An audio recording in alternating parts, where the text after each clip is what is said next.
नमस्कार, बहुत बहुत स्वागत आप सबका। जमहूरियत के जश्न के तीसरे और अंतिम चरण के तहत जम्मू कश्मीर केंद्र शासित प्रदेश में 10 वर्षों के बाद होने वाले चुनाव के आखिरी फेज का एक सिलसिला आज शाम 6 बजे तक थम जाएगा।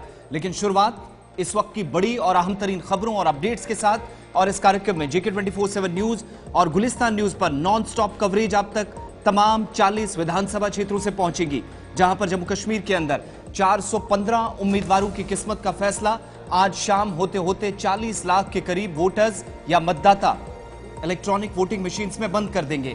जम्मू कश्मीर के अंदर होने वाले इस चुनाव का तीसरा चरण शुरुआत 18 सितंबर से हुई थी, 25 को दूसरा और आज अंतिम चरण, जिसमें हम आपको जगह जगह से जम्मू के 4 जबकि कश्मीर प्रांत के 3 जिलों से, नॉर्थ कश्मीर से हर पल हर जगह से हर असेंबली कॉन्स्टिट्यूंसी से अपडेट करेंगे। आज मेरी दाएं तरफ कुणाल गोस्वामी मेरे साथ रहेंगे इस कार्यक्रम में, इस ट्रांसमिशन को आगे ले जाने के लिए।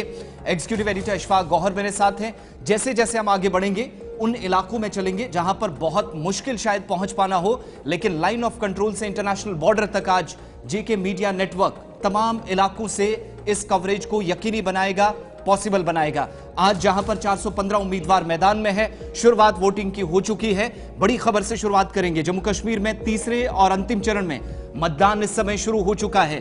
तमाम 40 सीटों पर 7 जिलों के अंदर वोटिंग अब से कुछ मिनट पहले 7 बजे शुरू हो गई है। सख्त सुरक्षा व्यवस्था के बीच 7 के 7 जिलों में जम्मू, उधमपुर, कठुआ और सांबा, ये वो 4 जिले हैं जम्मू के अंदर। जबकि कश्मीर प्रांत के अंदर, जहां पर उत्तरी कश्मीर के अंदर आप देखेंगे तो 3 जिले जो सबसे बड़े आबादी के लिहाज से भी और जियोग्राफिकली आप भी देखेंगे एरिया वाइज भी काफी बड़े, बांडीपुरा, बारामूला और कुपवाड़ा, तीनों वो डिस्ट्रिक्ट्स लास्ट फेज में हैं, जहां लाइन ऑफ कंट्रोल से लेकर शहर के अंदरूनी हिस्सों तक वोट डाले जाएंगे। पहली तस्वीर जम्मू से आपके सामने, जहां पर वोटिंग का सिलसिला कुछ देर पहले शुरू हो चुका है और लंबी कतार वोटर्स की इस समय पोलिंग स्टेशंस के बाहर नजर आ रही है। जम्मू प्रॉपर की बात करें तो जम्मू कश्मीर के पूर्व मुख्यमंत्री और डेमोक्रेटिक प्रोग्रेसिव आजाद पार्टी के चेयरमैन गुलाम नबी आजाद ने सबसे पहले वोट सिटी के अंदर आपसे कुछ देर पहले डाला है। उनकी तस्वीर भी सामने, उनकी बात सुनाएंगे। और इससे पहले हम आगे बढ़े, आपको उन लोगों के मैसेजेस भी बताएंगे जो आज वोट डालने के लिए बाहर निकले। धार्मिक गुरु हैं, मौलाना हैं, मजहबी पेशवा हैं, वो भी लोगों से बाहर आइए और जमहूरियत के जश्न में आप सबका न सिर्फ इस्तकबाल है, स्वागत है, हिस्सा लीजिएगा, ये अपील करते हुए नजर आएंगे। पहली तस्वीर जम्मू की, जहां पर तमाम पोलिंग बूथ्स पर न सिर्फ आपको जम्मू कश्मीर पुलिस नजर आएगी, central armed reserve police forces नजर आएंगी और जहां जहां जरूरत पड़ रही है फौज की भी मदद ली जा रही है, क्योंकि आज उस बेल्ट के अंदर चुनाव हो रहा है जो पहले से हमने कहा कि इंटरनेशनल बॉर्डर के साथ लगने वाले इलाकों के अंदर। और सबसे बड़ी बात, आज तीसरे फेज की सबसे दिलचस्प पड़ाव, पहली बार 50 वर्षों की एक तवील मुद्दत के बाद, एक लंबे समय के बाद वेस्ट पाकिस्तानी रेफ्यूजीज भी वोट करेंगे। लेकिन गुलाम नबी आजाद क्या कुछ कह रहे थे, सबसे पहले उनकी बात आपको सुनाते हैं। जम्मू के अंदर अब से थोड़ी देर पहले उन्होंने पहला वोट कास्ट किया है। अरसे के बाद इलेक्शन हो रहे हैं, 10 साल के बाद। तो जो लोग कहते थे कि इलेक्शन नहीं हुए, अब उनको आना चाहिए मैदान में सब जगह से, पूरे परिवार समेत, और अपने वोट का इस्तेमाल करना चाहिए, वोट देना चाहिए। वो उनकी मर्जी है कि किस पार्टी को, किस कैंडिडेट को वो वोट डालें, उसमें हमारा कुछ कहना नहीं है। लेकिन वोट का इस्तेमाल हर व्यक्ति को करना चाहिए, वो मर्द हो, वो औरत हो, वो बूढ़ा हो, नौजवान हो, नए युवक हो, युवतियां हो, उन्हें वोट डालने के लिए जाना चाहिए। तो ये देखिए, साफ तौर पे आप यहाँ पे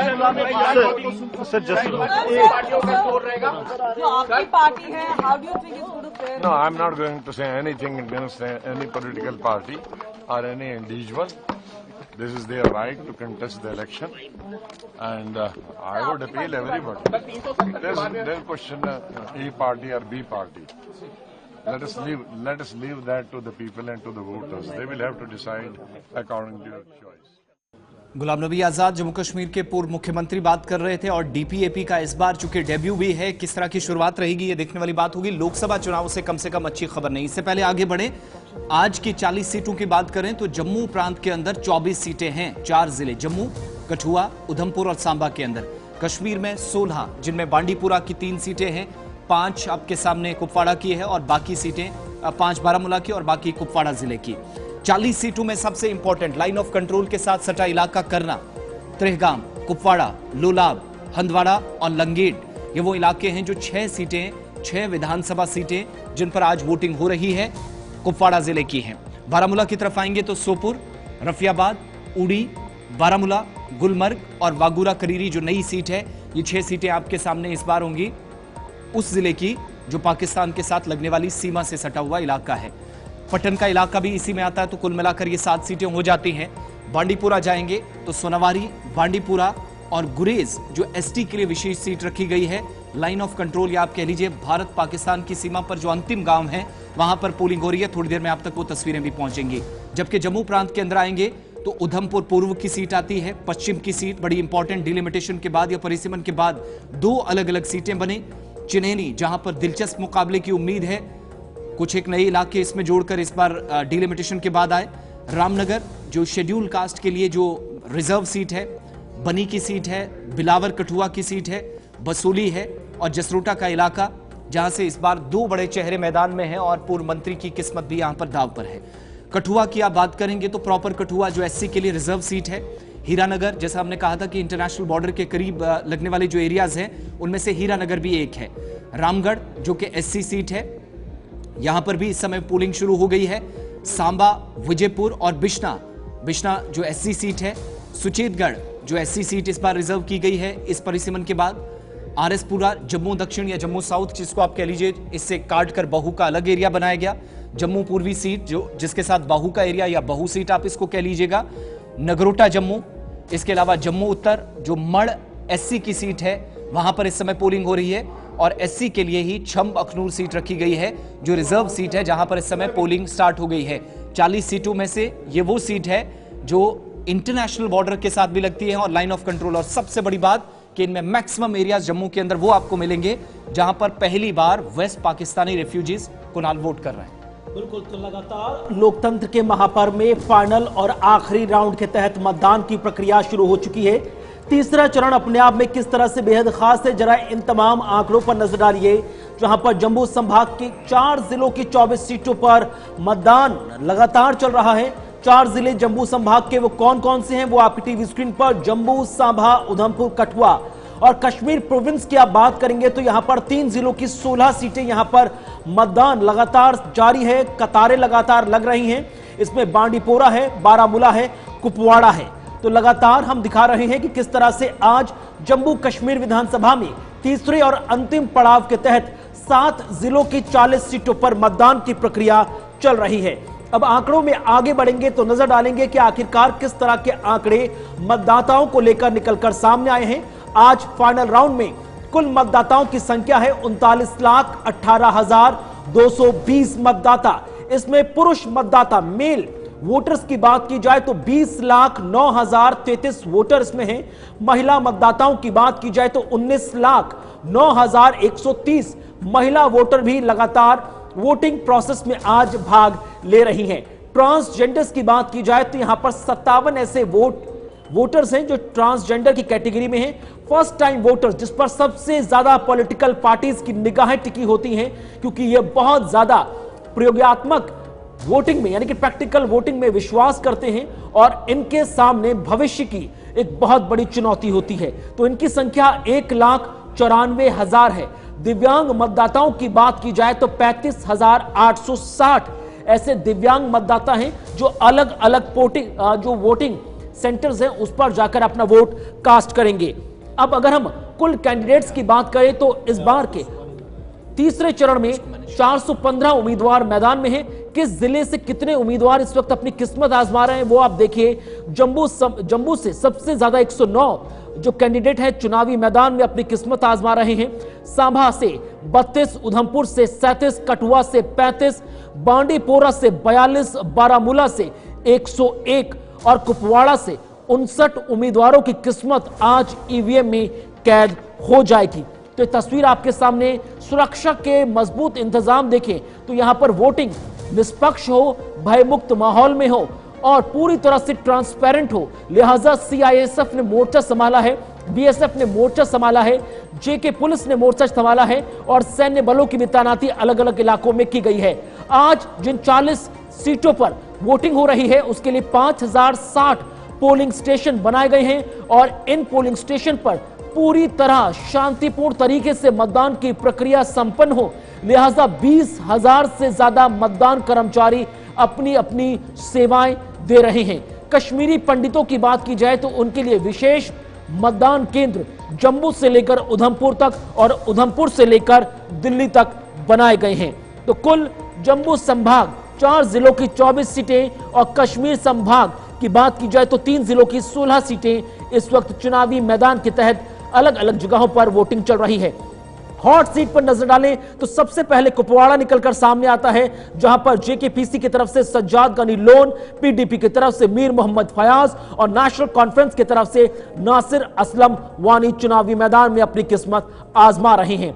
कुपवाड़ा के बाद आगे बढ़ेंगे तो अगली सीट उधमपुर वेस्ट है, जहां पर भारतीय जनता पार्टी से आरएस पठानिया है, तो इंडिपेंडेंट पवन खजूरिया भी चुनावी मैदान में उनको कड़ी टक्कर देते हुए नजर आ रहे हैं। बगावत वाला फैक्टर भी था, इसलिए बिल्कुल दो चेहरे दोनों भारतीय जनता पार्टी से थे, लेकिन दोनों में से एक अलग हो गए। बड़ी कोशिशें हुई लेकिन बात नहीं बन सकी, मगर मुकाबला दिलचस्प होगा। तीसरी सीट गुलमर्ग की, जहां पर फारूक शाह जो एक ब्यूरोक्रेट थे, जम्मू कश्मीर के अंदर सिस्टम का हिस्सा रहे और अब पॉलिटिकली दूसरे रास्ते की तरफ से या दूसरा रास्ता अपनाकर अंदर आने की कोशिश, नेशनल कॉन्फ्रेंस ने उन पर भरोसा जताया है। जबकि गुलाम हसन मीर जो जम्मू कश्मीर अपनी पार्टी के वरिष्ठ नेता हैं और पूर्व मंत्री हैं, गुलमर्ग विधानसभा सीट से इस बार मैदान में, तो आमने सामने की टक्कर, यहां पीडीपी भी मैदान में है। तो इस मुकाबले को सिर्फ आप दो बड़े नेताओं के बीच नहीं बल्कि त्रिकोणीय मुकाबला भी अगर कहें तो शायद गलत नहीं होगा। इसके अलावा जब दक्षिण कश्मीर की बात हो रही है तो हॉट सीटों में पट्टन वाली सीट भी है, जहां पर इमरान रजा अंसारी जो जेकेपीसी की नेता हैं, पूर्व खेल मंत्री हैं जम्मू कश्मीर के, दूसरी तरफ रियाज अहमद बेदार उनके सामने हैं, जम्मू कश्मीर नेशनल कॉन्फ्रेंस के वरिष्ठ नेता हैं। पट्टन विधानसभा सीट पर दिलचस्प मुकाबले की उम्मीद है और जिस तरह का प्रचार हमने देखा, शायद उसी तरह के नतीजे और आज वोटिंग वाले डे भी आप देखेंगे कि क्या परिस्थितियां बनने वाली हैं। हॉट सीट में एक और इंपॉर्टेंट सीट है, यह है लोलाब विधानसभा सीट, जहां पर कैसर जमशेद लोन जो कि नेशनल कॉन्फ्रेंस के उम्मीदवार हैं, पहले भी जीत कर आए, बीच में हारे भी, फिर उन पर भरोसा नेशनल कॉन्फ्रेंस ने जताया। और दूसरी तरफ वकारुल हक जो कि अब्दुल हक खान के बेटे हैं, पेशे से वकील हैं, लेकिन पिता की जब सेहत खराब हुई तो उसके बाद पार्टी ने यह फैसला लिया कि पीडीपी की तरफ से वकारुल हक को ही मैदान में उतारा जाए। युवा चेहरा है, पहली बार मैदान में है और कैंपेन में हमने देखा कि स्टार कैंपेनर्स भी पीडीपी ने उतारे थे, लेकिन इसका फर्क कितना पड़ेगा ये 8 तारीख को पता चलेगा। पोलिंग तो काफी ज्यादा सुबह से ही लाइनें बता रही हैं। बिल्कुल। अगली हॉट सीट है सोनावारी की, जहां पर जेकेपीसी की तरफ से यासिर रेशी चुनावी मैदान में है, तो दूसरी तरफ जम्मू कश्मीर नेशनल कॉन्फ्रेंस से हिलाल अकबर भी अपनी किस्मत पूरी तरह से आजमा रहे हैं। इसके अलावा अगली हॉट सीट्स की अगर बात करें तो लगातार जो एक के बाद एक कई हॉट सीट्स हैं, जो अपने आप में सियासी जो रोचक मुकाबला है वो निकलकर कुल सामने आ रहा है। हिलाल अकबर लोन जो कि मोहम्मद अकबर लोन के बेटे हैं और इस बार मैदान में उतरे हैं। और इसके अलावा हॉट सीट जब आप जम्मू वाली साइड आएंगे तो रमन भल्ला मंत्री रह चुके हैं, 2 बार के विधायक हैं, इस बार इन्होंने एरिया चेंज किया है और इस बार आरएस पुरा जम्मू साउथ वाली सीट से डॉक्टर नरेंद्र सिंह के सामने है। नरेंद्र सिंह जो पेशे से एक टीचर भी हैं और बीजेपी ने इन पर भरोसा जताया है, एग्जीक्यूटिव मेंबर है, वरिष्ठ नेताओं में एक है, स्ट्रेटेजिस्ट हैं, उनके सामने रमन भल्ला को मैदान में उतारा गया है जम्मू साउथ आरएसपुरा वाली सीट से। ये वही सीट है जो पहले गांधीनगर भी कहलाती थी। थोड़ी देर में जब हम विश्लेषण करेंगे तो एनालिसिस इस बात पर भी करेंगे कि एरिया वाइज जब सीटों को काटा गया या बांटा गया तो उसके बाद क्या फर्क पड़ने वाला है। 1,21,000 के आसपास वोटर्स इस सीट पर भी हैं, तो इन 2 बड़े चेहरों में से 8 अक्टूबर को आपके सामने एक कोई विधायक बनकर आएगा। यानी कुल मिलाकर देखा जाए तो इस सीट पर गांधीनगर और आरएसपुरा के जो पूरे सियासी समीकरण हैं वो यहां पर एनालाइज किए जाएंगे। अगली हॉट सीट की हम बात करें तो गुरेज विधानसभा की यह हॉट सीट आपके सामने, जहां पर भारतीय जनता पार्टी ने फकीर एम खान को चुनावी मैदान में उतारा है, तो वहीं जम्मू कश्मीर नेशनल कॉन्फ्रेंस की तरफ से नजीर उरेजी भी चुनावी मैदान में अपनी पूरी किस्मत आजमाते हुए नजर आ रहे हैं। और जिस तरह के चेहरे इस वक्त तमाम चुनावी पार्टियों ने अपने मैदान में उतारे हैं, उसके बाद ना सिर्फ इन कैंडिडेट्स के वोटिंग कि जो मुद्दे हैं उस पर सबकी निगाहें टिकी होंगी, बल्कि पूरी की पूरी पार्टी की जो इज्जत है वो भी चुनावी मैदान में नजर आ रही है। क्योंकि इस बार का चुनावी मैदान अपने आप में इस लिहाज से भी खास होता नजर आ रहा है क्योंकि जम्मू संभाग की अगर हम बात करें तो यहां पर सबसे ज्यादा पिछले 2014 के विधानसभा चुनाव में भारतीय जनता पार्टी ने कमर खिलाने का प्रयास किया था। अगर भारतीय जनता पार्टी अपनी हिस्ट्री को रिपीट करने में कामयाब रही तो एक अच्छा परिणाम 8 अक्टूबर को निकलकर सामने आएगा। कांग्रेस ने अगर इस सीट पर अच्छा प्रदर्शन नहीं किया तो उसके ऊपर एक क्वेश्चन मार्क लग जाएगा, क्योंकि 2014 में भी उसके हाथ यहां पर कुछ नहीं लगा था और 2024 में जब विधानसभा चुनाव हो रहे हैं तो भी उसके हाथ कुछ नहीं लगेगा। अगली सीट इंपॉर्टेंट सीट है इशफाक, वागुरा करीरी नई सीट है और एक तरफ जहां बशारत बुखारी वापस पीडीपी में आए, नेशनल कॉन्फ्रेंस और पीसी को छोड़कर 4 सालों में आप कह सकते हैं 3 पार्टी बदलना और वापस पीडीपी ने भरोसा जताया फॉर्मर मिनिस्टर पर। इरफान हफीज लोन अलायंस के कैंडिडेट उनके सामने इशफाक। देखिए बिल्कुल, जब आप बारामूला नॉर्थ कश्मीर की ओर चलेंगे तो ये पूरा नॉर्थ कश्मीर जो आपको चुनावी दंगल दिखेगा ये इतना ही दिलचस्प दिखेगा और हर एक असेंबली सेगमेंट के अंदर आपको तिकोनी मुकाबला और कहीं पर काफ़ी दिलचस्प इंडिपेंडेंस के साथ भी मुकाबला दिखेगा। लेकिन यहाँ पर जो 2 चेहरे हैं बारामूला करीरी के अंदर, ये पॉलिटिकली काफ़ी ज़्यादा एक्टिव है। बशारत बुखारी ब्रॉडकास्टर थे, मुफ्ती मोहम्मद सईद साहब के एक बड़े क्लोज थे, उन्होंने मैदान में उतारा, पॉलिटिक्स में उतारा तो मिनिस्टर तक आ गए और 2 बार असेंबली को रिप्रेजेंट कर चुके। लेकिन आज वो असेंबली नहीं है, अब ये नई असेंबली बनी है। लेकिन उनके मुकाबले में जिस एक्टिविस्ट को आप देख रहे हैं, इंडियन नेशनल कांग्रेस, इन्होंने गुज़श्ता दिनों ज्वाइन कर ली, इरफान हफीज़ लोन, ये एक पॉलिटिकल एक्टिविस्ट थे, बहुत ज़्यादा पॉलिटिकली एक्टिवेट है अपने इलाकों के अंदर, डीडीसी रुकन भी रहे हैं और बैश्त रुकन, इनका कामकाज भी सबके सामने है। और एज़ कम्पेयर टू बशारत बुखारी, अगर आप इनको माने, बशारत बुखारी हैवी वेट में माने जा रहे हैं, लेकिन जिस तरीके का मुकाबला, जिस तरीके की कैंपेन इन्होंने की वो सबसे ज़्यादा दिलचस्प है और ये मुकाबला यहाँ पर अगर कोई भी सेटबैक होता है तो वो देखने लायक होगा। बड़ी सुरक्षा के बीच मतदान इस समय हो रहा है, लेकिन मौलाना अब से कुछ देर पहले ही हमने कहा कि धार्मिक गुरु भी आज अपील कर रहे हैं, जरा उनकी बात भी आपको सुनाते हैं कि लोग वोट करने के लिए बाहर आए। और कुछ देर पहले बारामूला के अंदर भी पोलिंग स्टार्ट हुई है, वहां पर भी लोगों से अपील की जा रही है। और ये वो इलाका है जो टाउन के अंदर तो पोलिंग होती ही है, लेकिन मैक्सिमम एरियाज वो हैं जो एलओसी के आसपास लगते हैं और तीनों जिले नॉर्थ कश्मीर के जो एलओसी के साथ टकराने वाले हैं, वहां से अपील हुई है वोटर्स से। जरा ये बात भी आपको सुनाएंगे। तो हमारा तो ये पैगाम रहेगा कि जिस वोट अगर आपने डालना है ज़रूर डालें आप, लेकिन डालने से पहले सिर्फ किसी पार्टी की बुनियाद पर, रिश्तेदारी की बुनियाद पर, किसी ज़ाती अगराज की बुनियाद पर आप वोट न डालें, बल्कि उम्मत को, कौम को अपने सामने रखें। कौम का फ़ायदा किस चीज़ में ज़्यादा है, उस इंसान को आप अपना नुमाइंदा मुंतखब करें और ज़रूर करें। लेकिन ज़रूर ये देखें कि क्या वो इंसान आपकी वाक़अतन असम्बली में आपकी नुमाइंदगी कर सकता है, नहीं कर सकता है। अगर नहीं कर सकता है, वो अपने अगराज का भिखारी है, तो उसमें चाहिए कि वोट डालने से पहले खूब सोचें कि ऐसा ना हो कि किसी के गुनाह में मैं भी उसका एक सबब बनूं, मैं भी उसका एक ज़रिया बनूं। मौलाना सज्जाद नौमानी, खलील रहमान सज्जाद नौमानी साहब दामत बरकातुहुल आलिया का एक सुबह ऑडियो क्लिप वायरल हुआ कि हमें चाहिए कि हम वोट ज़रूर डालें, लेकिन कोशिश ये करें कि वोट तकसीम ना हो, मतलब तितर बितर ना हो। मुसलमान सोचें कि कौन मेरे लिए फ़ायदा मंद हो सकता है और कौन मेरे लिए नुकसानदेह हो सकता है। देखिए, अगर मैंने अभी कहा था वोट अगर क्या है, ये अगर गवाही है, ये गवाही अगर है, यानी मुझसे हुकूमत मुतालबा कर रही है कि तुम इसके बारे में गवाही दे दो कि ये इंसान कैसा है, तो गवाही के मामले में शर्त यह है कि उस मामले से मुताल्लिक क्या मुझे पूरी वाक़फ़ियत है, पूरा इल्म है। अगर है तो मुझे फिर गवाही को छुपाना नहीं चाहिए। कुरान ने कहा है वलियत्तक़िल्लाह रब्बहु वला तक्तुमुश शहादा, तुम अल्लाह से डरो और तुम गवाही को मत छुपाओ, गवाही दे दो। अगर तुम इस मामले के गवाह रह सकते हो तो गवाही दे दो आप, फिर उस मामले में गवाही को छुपाना नहीं चाहिए। मुमकिन है शायद कहने वाले लोग कहते हैं, सारे लोग, सारी कौम जानती है कि अगर वोट न डाला जाए तो उससे भी कौम ही का शायद नुकसान हो रहा हो कि दूसरी जगह पर ज़्यादा वोट आ जाएं, यहाँ पर कम वोट आ जाए, तो कम वोट आने की सूरत में भी ऐसा हो सकता है कि शायद उम्मत को इज्तिमाई तौर पर बड़े नुकसान का सामना करना पड़ेगा। जज़ाकल्लाह खैर मोहतरम।